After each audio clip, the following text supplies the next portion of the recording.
Masidlakon ug mapahiyumong kahaponon Danao City. We are on live programming today. Today is July 30, 2026, adlong Webes, and welcome to the 37th episode of The Week Live. Sidlak sa Danao, your weekly window into Danao City's latest.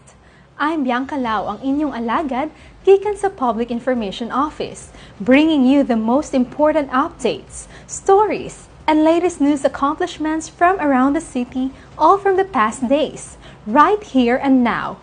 From achievements to events to reminders and features, we've got everything you need to stay informed. Tungod ang Danao City Government, kinsa top 1 most improved component city sa tibuok Pilipinas, ug Seal of Good Local Governance awardee under the Durano administration, nagatuo nga ang matag pamilyang Danawanon angay nga adunay access sa tukmang impormasyon aron makabuhat og mas maayong desisyon ug mapaayo ang kalidad sa atong kinabuhi.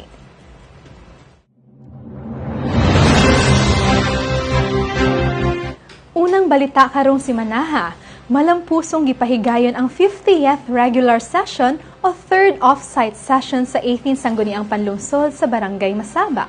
Diin gipadayag ni Mayor Nito Durano ang State of the City Address 2026 na nagtuki sa mga kalampusan ug plano sa dakbayan alang sa umaabot. Atol sa yang SOCA 2026, gilatag ni Mayor Nito Durano ang komprehensibong report sa unang tuig sa iyang termino ubos sa 5-point connectivity agenda na nagtutok sa pagtukod sa mas konektado, mas lig-on ug mas daghang oportunidad nga dakbayan. Lakip sa mga gipasiuda ang padayon nga pagpalig-on sa mga serbisyo sa panglawas, edukasyon, digital connectivity, panginabuhian, disaster resilience ug maayong panggamhanan, kauban ang 99 kanahuman nga infrastruktura, 14 ka nagpadayon ug 21 pa ka proyekto nga sugdan. Gipadayag usab ni Mayor Nito ang long-term infrastructure priorities sa dakbayan. Nakip ang Danao City Sports Complex and Convention Center, solid waste management facility, mga strategic reclamation projects ug ang rehabilitasyon sa mga national infrastructure nga nadaot sa Bagyong Tino. Sa bahin sa ekonomiya, gitaho usab ang 7% pagsaka sa local revenue collection ug ang pag-aproba sa Comprehensive Land Use Plan nga gitan-aw isip dakong lakang aron makadani pa og dugang investments ug matuman ang dugay ng tumong sa dakbayan nga mahimong first-class city. Kipasiug daw usab ni Mayor Nito nga ang kalambuan sa dakbayan nahimong posible pinaagi sa lig-on nga panaghiusa sa executive ug legislative departments, mga partner agencies ug sa matag pamilyang Danawanon. Human sa SOCA, giila si Mayor Nito pinaagi sa Resolution number 240-2026 sa 18 Sangguniang Panlungsod isip pagpasidungog sa iyang dedikado ug ehemplong pag-alagad sa unang tuig sa iyang 2025 to 2028 nga termino. Samtang pinaagi sa usa ka espesyal nga video message, kidayeg usab ni Cebu People's Governor Pambari 4 si Mayor Nito nga iyang gihulagway isip usa sa iyang mga idolo sa serbisyo publiko tungod sa kalmado, lig-on ug people-centered nga pagpangulo niini.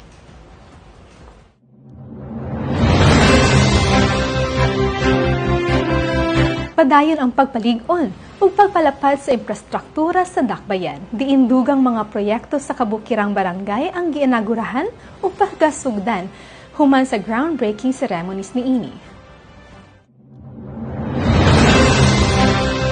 Malampusong gipahigayon ang groundbreaking ceremony alang sa umaabot nga multipurpose hall sa Barangay Dunga ug sa bag-ong box culvert sa Barangay Danasan nga nagtimaan sa pagsugod sa duha ka mahinungdanong proyekto alang sa komunidad. Sa Barangay Dunga, ang multipurpose hall gilauman nga mahimong sentro sa nagkalain-laing kalihukan o serbisyo alang sa mga residente. Samtang ang box culvert sa Barangay Danasan makatabang sa mas luwas nga pag-agi sa mga lumulupyo, ilabi na panahon sa kusog nga uwan o pagsaka sa tubig. Sa laing bahin, ginagurahan ug magamit na ang mga bag-ong konkretong dalan sa Barangay Kambubho, Magtagubtob ug Sibakan nga maghatag og mas sayon, mas luwas ug mas hapsay nga pagbiyahe alang sa mga residente ug mga mangagi dinhi.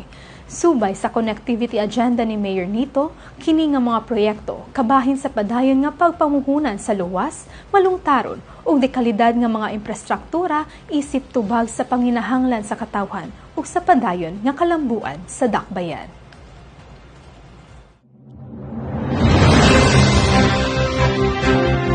Padayon nga gipaduol sa Danao City Government ang libre o dekalidad nga mga serbisyong panglawas ngadto sa matag barangay, pinaagi sa dayong Community Mobile Clinic matag semana.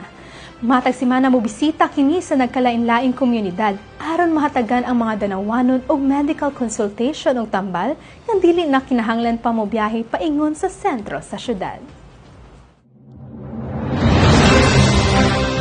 Niadtong Hulyo 16, ang dayong Community Mobile Clinic nakaserbisyo sa mga residente sa Barangay Cogon Cruz, samtang kagahapon Hulyo 29, gipadayon usab kini sa Barangay Mantiha.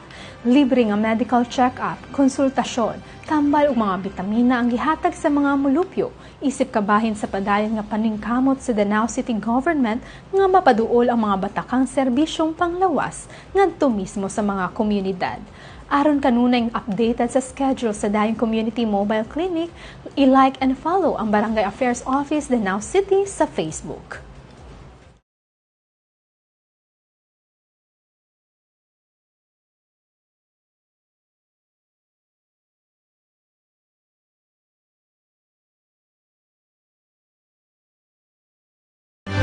Bag-ong oportunidad alang sa mga Danawanon nga gustong makakaton og Nihongo o Japanese language for free ang giandam sa lokal nga pamunuan pinaagi sa usa ka gitinguha nga partnership tali sa Danao City Government o JP Holdings Inc.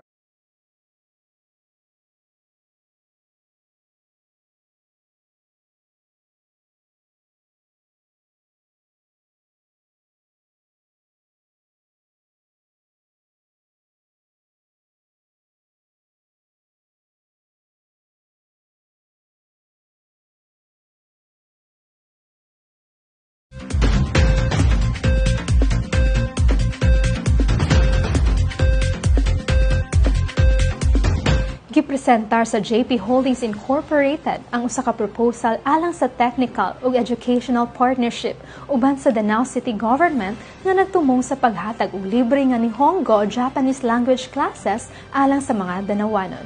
Kung mapormal na ang maong panagtambayayong, kini mahimong usa ka maayong higayon alang sa mga Danawanong gustong makakaton og bag-ong pinulungan nga makabukas og mas dagkong career ug employment opportunities sa umaabot.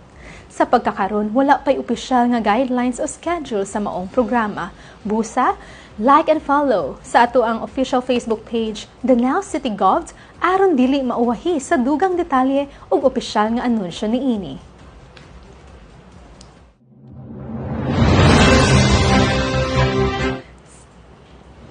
Sa edukasyon, opisyal nang gipasidunggan ang 150 ka mga bag-ong city scholars isip pag-ila sa ilang kakugi o kalampusan o sa padayon nga pagpamuhunan sa lokal nga kagamhanan sa kaugmaon sa mga kabatan-unan sa dakbayan.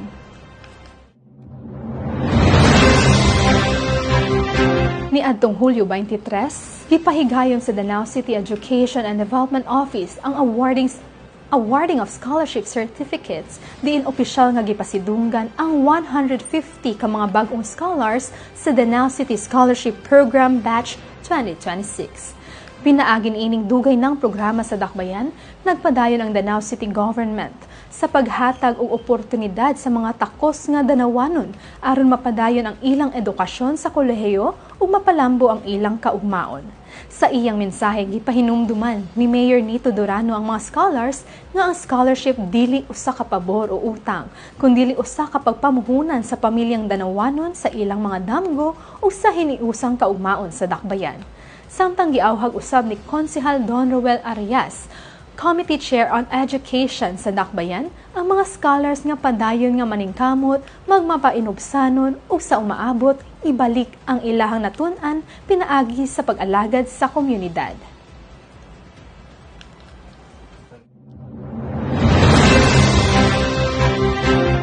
Sa laing inspirasyonal nga kalampusan sa edukasyon, 45 ka persons deprived of liberty o PDLs ang malampusong nakatapos sa Alternative Learning System o ALS sulod sa Danao City Jail.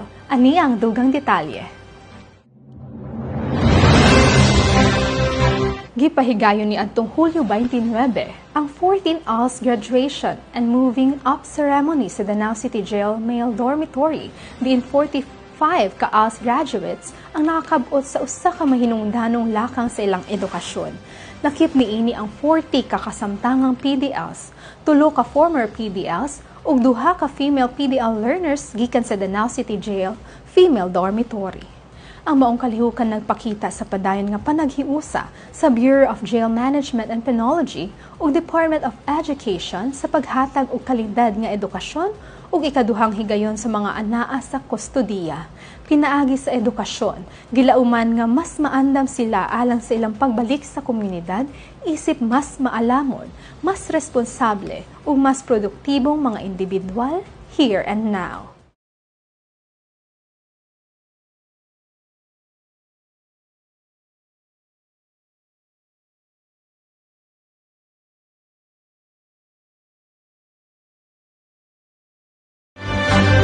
Sa padayon nga kampanya batok sa iligal nga droga, mipahigayon ang City Anti-Drug Abuse Office o CADAW ug Information Education Drive alang sa mga persons deprived of liberty kon PDLs sa Danao City Jail Female Dormitory.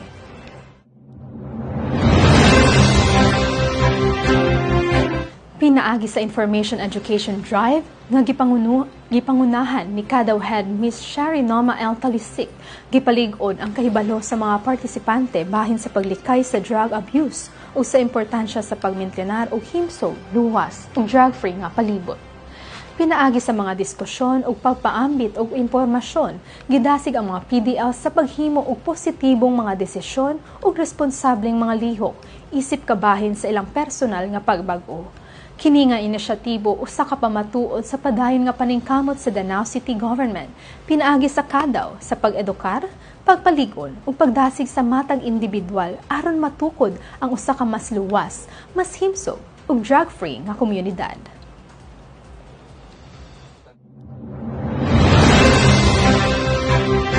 Sa padayon nga paningkamot sa pagpanilipod sa ato ang kinaiyahan, malapusong gipahigayon ang trekking alang sa kalipupan sa Mount Mago. Diin gihiusa ang trekking, tree planting o plugging alang sa usa ka mas berde o mas limpyo nga dakbayan.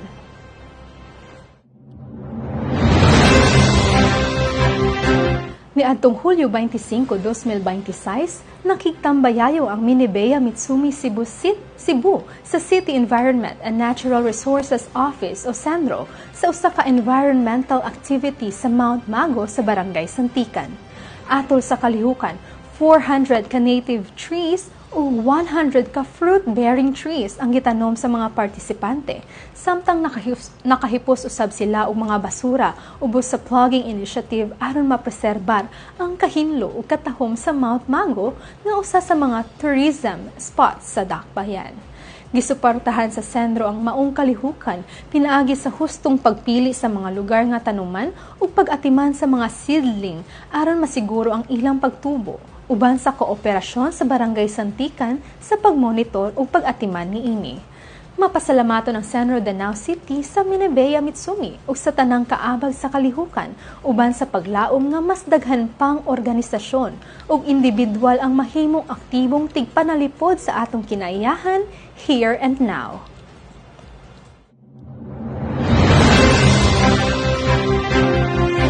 Isip pagtapos sa kasaulugan sa Nutrition Month, gipahigayon ang usa ka programa nga nagpakita sa talento, aktibong partisipasyon ug pagpasidungog sa mga individual o grupo nga miduyog o misuporta sa nagkalain-laing kalihukang pangnutrisyon sa tibuok bulan sa Hulyo.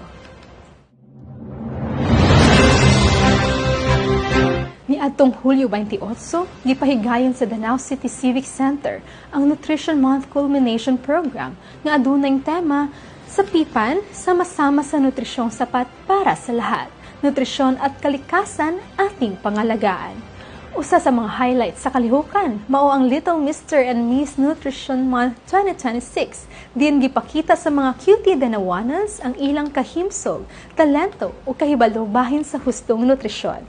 Gipasidunggan usab ang mga mananao sa nagkalain-laing patigayon sama sa Healthy Cooking Contest ug Nutribala Contest nga nagpakita sa panagtinabangay sa komunidad sa pagpasiugda sa maayong panglawas.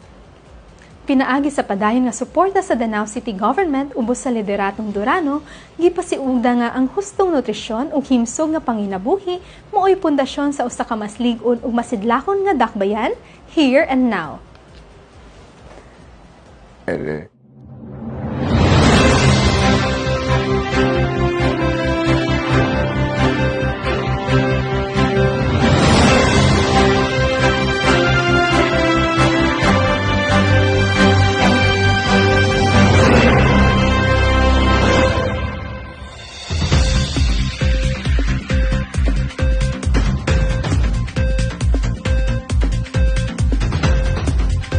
Alang sa atong online bulletin board, please take note of the following announcements or reminders.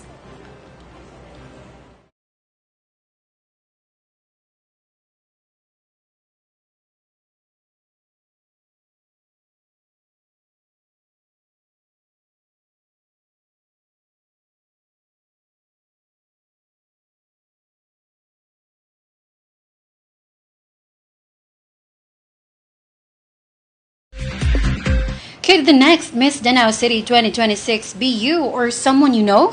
Pamilyang Danawanan, the search is on for the next Miss Danao City 2026. And as it officially begun, we are looking for young women who are ready to lead with confidence, carry themselves with grace, and proudly represent the city of Danao. This is your chance to embrace the spotlight, inspire your community, and become part of a legacy that celebrates the beauty, strength, and purpose of every Danawanan woman. Screening of applicants will be on August 2, 2026, Sunday 1 p.m. at the second floor of Metro Danao City Activity Center. Before registering, please listen to the following official screening guidelines. The search is open to female at-birth applicants who are bona fide residents of Danao City. Applicants must present a latest voter certification. Applicants must be single, not pregnant, and must not have given birth. Must be at least 5 feet and 2 inches tall, measured barefoot. Must be 18 to 25 years old and of good moral character. Must not have won or held a pageant title outside the city of Danao except for those who were declared runners-up. During the screening, applicants must wear a corporate attire, wear light makeup only. No hair extensions or contact lenses are allowed. Applicants are expected to arrive fully prepared as the committee will not provide a dressing room or makeup area. Applicants must also bring the following: voter certification, black swimsuit, and one 3-hour whole body photograph in swimsuit with a white background. Runners-up of Miss Danao City 2024 and 2025 editions are not eligible to join this year's competition. The Miss Danao City Committee reserves the right to disqualify any applicant who fails to comply with or violates any of the foregoing guidelines. Alang sa registration o uban pang detalye, like and follow Miss Danao City on Facebook.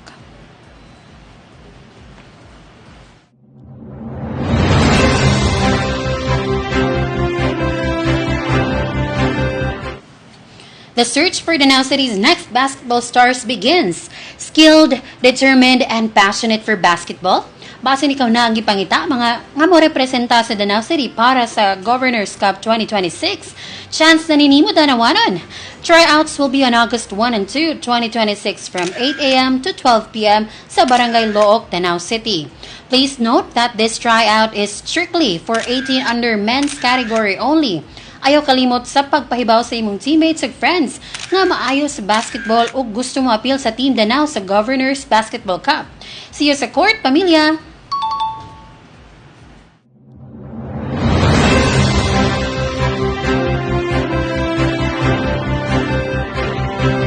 Mao kato ang mga reminders nato for this week mga Danawanan, and for this week's feature tan-aw nato.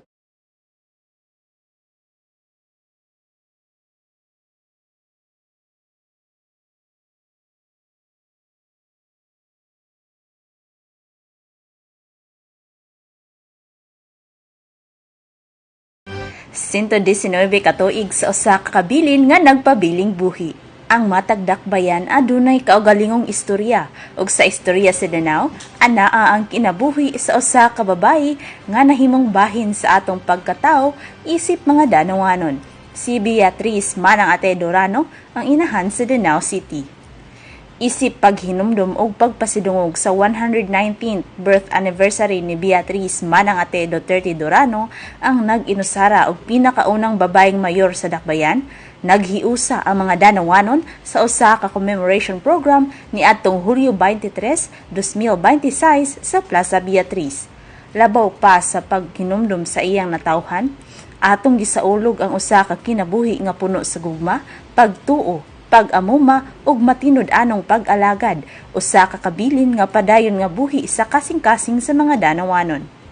Pinaagi sab sa legacy, an exhibit of life of Manang Ati nga nahitabo sa Santo Tomas de Villanueva Parish Formation Center ni adtong Hulyo 23 ngadto sa 24, 2026, atong gibalikan ang mga handumanan, mga istorya ug mga bililhon nga butang nga nagsaysay sa iyang kinabuhi, pagtuo, gugma ug matinud-anong pag-alagad.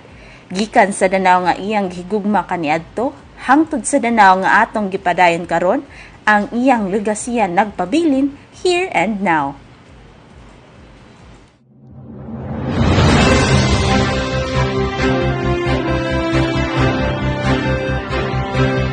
"48 years of existence, a birthday celebration, and more." Kaghapong adlaw Hulyo 29, atong gisaulog ang ika-48th birthday sa atong aktibo ug talahuron nga Vice Mayora sa Dakbayan nga si Vice Mayor Ivy Durano. Siya usa ka pahinumdom nga ang tinuod nga pagpangulo dili lamang masukod sa mga polisiya ug desisyong gihimo apan usab sa kasing-kasing nga nag-alagad. Isip usa ka babaeng leader, gipakita niya nga ang kalig-on mahimong ubanan sa kalumo ug ang pagpangulo mahimong adunay paghigugma ug pag-atiman sama sa usa ka inahan alang sa matag pamilyang Danawanon. Ug isip kabahin sa iyang 48 acts of service, iyang gigahina og oras ang pagbisita sa atong mga kabataan sa Barangay Binaliw Daycare Center ug pagpanghatag kanila og mga gamit nga makatabang sa pagpanalipod batok sa ting-uwan sama sa raincoat, rain boots ug payong. Kini nga inisyatiba gihimo aron magpabiling luwas ang mga bata ug dili mahimong babag ang dili maayong panahon sa ilang pagkat-on. Dungan sab niini sa tambayayong sa City Disaster Risk Reduction and Management Office, gipahigayon ng usa ka Basic Disaster Preparedness Seminar for Children aron ang atong mga kabataan dili lamang adunay angay nga gamit apan aduna usab kahibalo nga magpabiling luwas panahon sa mga kalamidad. Sa makasapa, happy 48th birthday, Vice Mayor Ivy!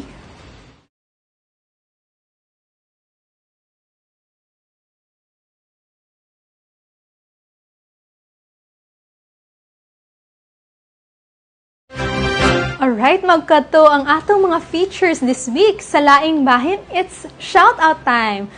So, shout-out ko sa tanang mga empleyado sa Danao City Government sa pagpangulo nila Mayor Nito Durano ug Vice Mayor Ivy Durano. And speaking of Ma'am Ivy, once again, happy birthday sa tuang BC Mayor, Vice Mayor Ivy Durano. Kagahapon nun, nagsaulog siya sa iyahang 48 nga adlawng natawhan. Dili jud mailhan no na 48 na si Ma'am Ivy kay very young and very active jud kaayong ato ang BC Mayor. And speaking of birthday, sa tanang mga nag-birthday karon, happy birthday usab sa ako ang ig-agaw nga si Laika Marie Casyong Mata. Happy birthday ug sa ako ang mother-in-law, advance happy birthday, Estela Roblelao. O, kinsa pa may magpa-shoutout? Kung na mo ipa-shoutout, i-greet, i-comment na sa to ang comment section. Shoutout. Kinsa yung mga nag-birthday karon, i-shoutout na nato karon. Shoutout. Shoutout Sir Ariel Mangco from Jing Banilad Gal. Sir Arya, shoutout diha nimo kung asan ka man, diyan ka lang. And shoutout kang Shimi Jake Dagatan. Charles Siniza, gimingaw namin ninyong duha. Mura jug asan. Bitaw, wala man kayo mga magpa-shoutout karon. Basin tungod sa gloomy weather, Kay medyo uwan-uwan ba yan, no? Mga danawanon, mag-amping ta sa kadalanan, magpahinay ta sa itong pag-drive, o magpabiling magbinantayon lang yun ta sa ato ang weather, follow CDRMO Danao City o DOST Pag-asa para sa ato ang mga weather update. So I think that's a wrap for this week on The Weeklight. Sidlak sa Danao, your weekly window into Danao City's latest. Sa kaalam aduna tay gahom o sa tinuod nga serbisyo aduna tay paglaom. If you found something that sparked your interest, i-share kining atong balita. Like and follow Danao City Gov on Meta and visit danaocity.gov.ph as Danao City Government's official website.